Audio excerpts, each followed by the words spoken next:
Hello dear friends, welcome to my YouTube channel. और मैंने अपने प्रीवियस वीडियो में डिस्कस किया था कि अस्थमा क्या होता है, अस्थमा के टाइप, कॉजेज़, पैथोफिजियोलॉजी को एक्सप्लेन किया था। इस वीडियो में हम अस्थमा के साइन एंड सिम्टम्स यानी क्लिनिकल मैनिफेस्टेशन के बारे में देखेंगे। सो क्या साइन एंड सिम्टम्स होंगे अस्थमा के?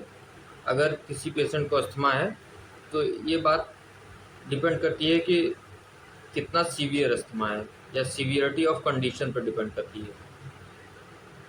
अस्थमा के साइन एंड सिम्टम पढ़ने से पहले आपको पता होना चाहिए कि अस्थमा क्या होता है। तो हम एक बार फिर से क्विक रिवीजन कर लेते हैं अस्थमा का, कि अस्थमा में एक्चुअली क्या होता है। ठीक है, जैसा कि मैंने आपको डिफिनेशन में बताया था कि अस्थमा 3 स्टेप प्रॉब्लम है। ठीक है, तो अस्थमा की जो ब्रोंकाई एंड ब्रोंक्यूल्स होती हैं उनकी नैरोइंग हो जाती है। ये कोई ब्रोंकाई है अस्थमा की, इसमें क्या होता है कि नैरोइंग हो जाती है। ठीक है, एक्सेसिव म्यूकस का प्रोडक्शन होता है, इन्फ्लेमेशन होता है, ब्रोंकोस्पाज्म होता है। तो क्या होता है कि अस्थमा की जो एयर वेज होती हैं उनमें नैरोइंग हो जाती है, जिसकी वजह से हमको सांस लेने में काफ़ी दिक्कत का सामना करना पड़ता है। अगर इसमें कोई ट्रिगर अटैक करता है, जो कि एलर्जिक एंड नॉन एलर्जिक दोनों हो सकता है, तो हमको अस्थमैटिक अटैक आ जाता है। अस्थमैटिक अटैक के साइन एंड सिम्टम शो होने लगते हैं। आपको साइन एंड सिम्टम्स पढ़ने से पहले आपको अच्छे से क्लियर होना चाहिए कि अस्थमा क्या होता है। अब हम बात करते हैं इसके क्लिनिकल मैनिफेस्टेशन यानी साइन एंड सिम्टम्स के बारे में। तो सबसे पहला है कफिंग। कफिंग ड्राई और वेट दोनों हो सकती है। वेट का मतलब है with mucus. Then persistent cough is the most common cause of the asthma.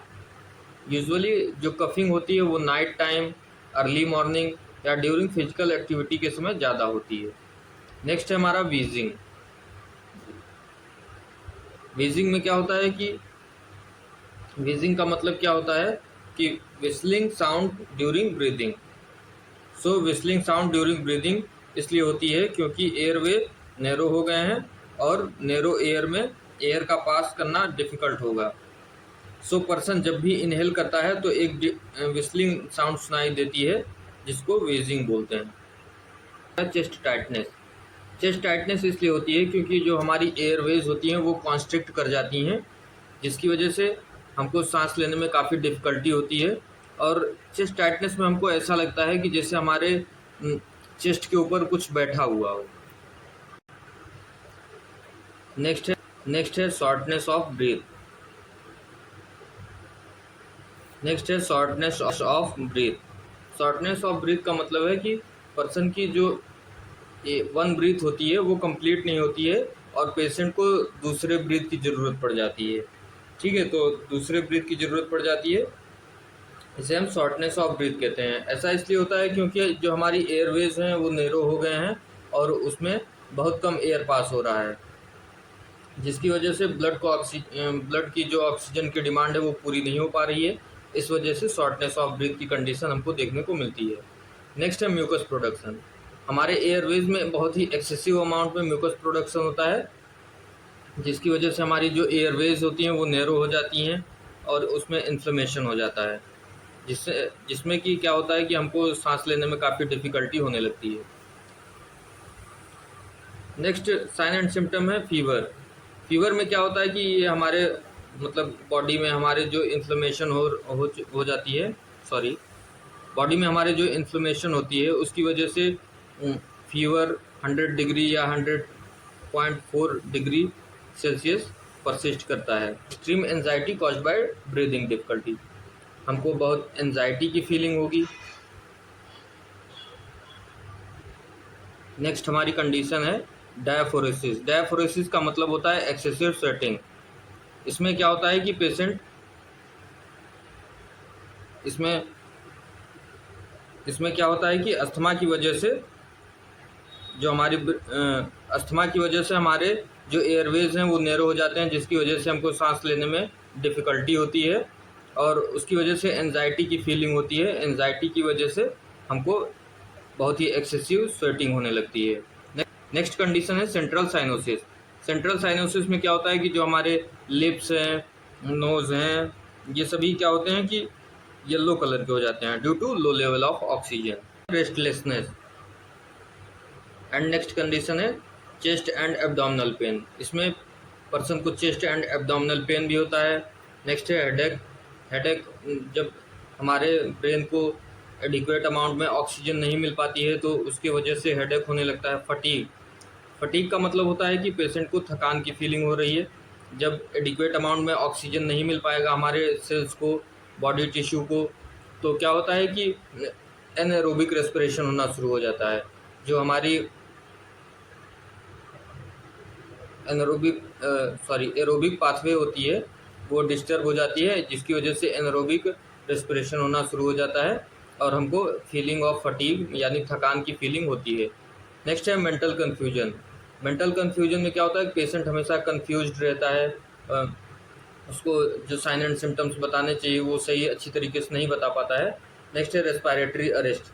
Respiratory arrest में क्या होता है कि जो हमारी एयरवेज होती हैं उसमें नैरोइंग हो जाती है। जब काफ़ी ज़्यादा नैरोइंग हो जाती है तो एल्वेलाई की जो एयर है वो पास नहीं कर पाती है।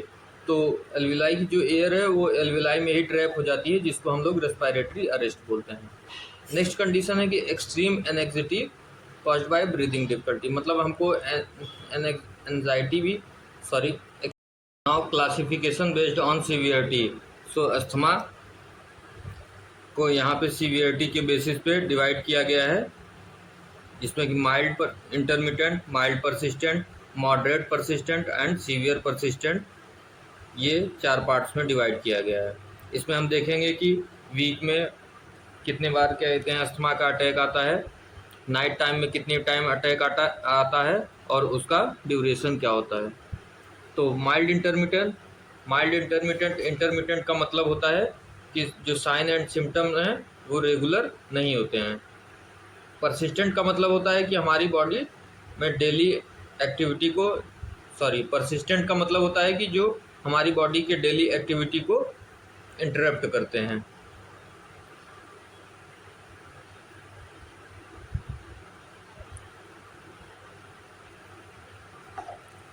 तो माइल्ड इंटरमिटेंट में क्या होता है कि more than once a week में एक बार आता है, और नाइट टाइम में no more than twice a month. Then इसका ड्यूरेशन क्या होता है, duration not more than few hours, no symptoms between attack के बीच में कोई सिम्टम साइन एंड सिम्टम्स हमको नहीं दिखते हैं, और ये फ्यू आवर से भी कम ड्यूरेशन का होता है।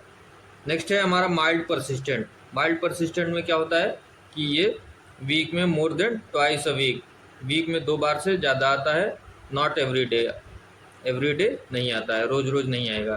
ठीक है। नाइट टाइम में क्या होता है, नाइट टाइम में क्या होगा, more than twice a month. Then duration इसका क्या होगा, sometimes severe cough to interrupt regular activity.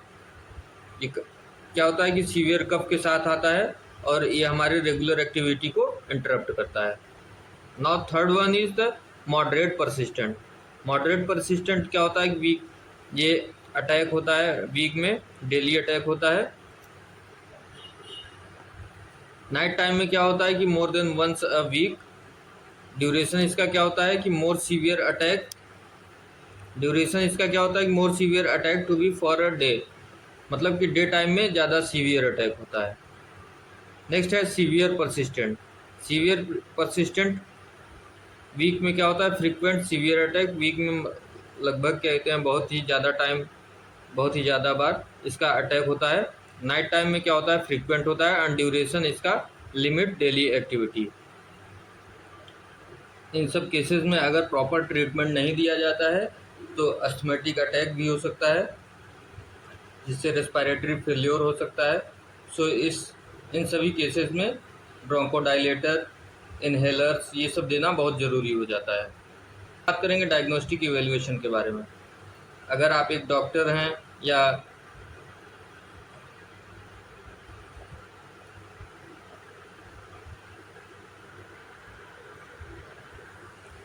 Not diagnostic evaluation of the asthma, तो अस्थमा को डॉक्टर कैसे डायग्नोस करेगा कि पेशेंट को अस्थमा है।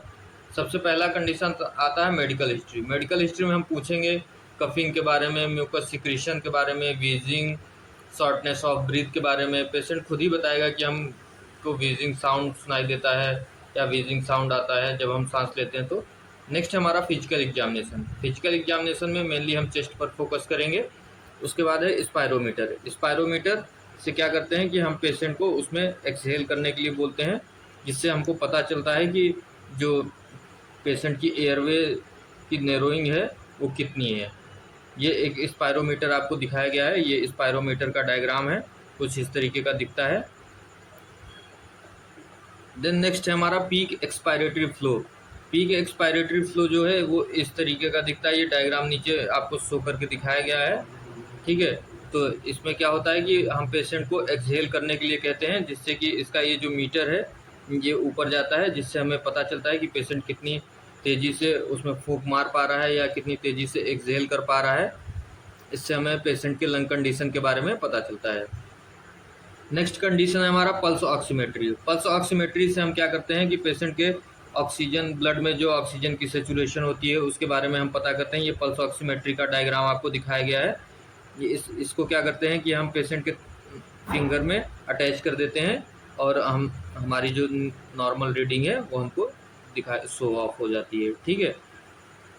नेक्स्ट हमारा नाइट्रिक ऑक्साइड टेस्ट। इसमें क्या करते हैं कि अस्थमा है तो जब वो जब वो एक्सहेल करेगा तो उसमें नाइट्रिक ऑक्साइड बहुत ही ज़्यादा अमाउंट में आएगा। इससे हम नाइट्रिक ऑक्साइड टेस्ट से पता लगा सकते हैं कि किसी पेशेंट को अस्थमा है। नेक्स्ट है चेस्ट एक्सरे और इलेक्ट्रोकार्डियोग्राम। नेक्स्ट हमारा मीथाकोलिन चैलेंज। मीथाकोलिन चैलेंज में क्या होता है कि जब पर्सन को मीथाकोलिन इनहेल कराया जाता है तो मीथाकोलिन एयरवे को कॉन्स्ट्रिक्ट कराता है और पेशेंट को अस्थमा अटैक आता है, तो हमें पता चल जाता है कि पेशेंट को अस्थमा है। नेक्स्ट कंडीशन है allergic blood testing. Allergic blood testing, इससे हम पता लगाते हैं कि मेनली ऐसा कौन सा एलर्जन है जो पेशेंट को अस्थमा कॉज कराता है। इसमें पर्सन को नॉन एलर्जन इनहेल कराया जाता है जिससे अस्थमा ट्रिगर होता है। फिर ब्लड टेस्ट कराया जाता है। अगर आईजी लेवल ज़्यादा आता है तो हमें पता चल जाता है कि अस्थमा किस एलर्जन के कारण हो रहा है और हम उस एलर्जन को अवॉइड कर सकते हैं। नेक्स्ट हमारा arterial blood gas. Arterial blood gas में हम मेनली पीएच को देखते हैं, कार्बन डाइऑक्साइड लेवल को, ऑक्सीजन लेवल को और एसिड बेस बैलेंस को चेक किया जाता है। नेक्स्ट हमारा स्पुटम कल्चर। स्पुटम कल्चर में हम क्या करते हैं कि एक स्वैब के थ्रू पेशेंट का स्पुटम लेते हैं। मेनली मॉर्निंग टाइम में ही लिया जाता है और इसको लैब में भेजते हैं। इससे क्या होता है कि इस इन्फेक्शन को डायग्नोस करने के लिए स्पुटम कल्चर किया जाता है।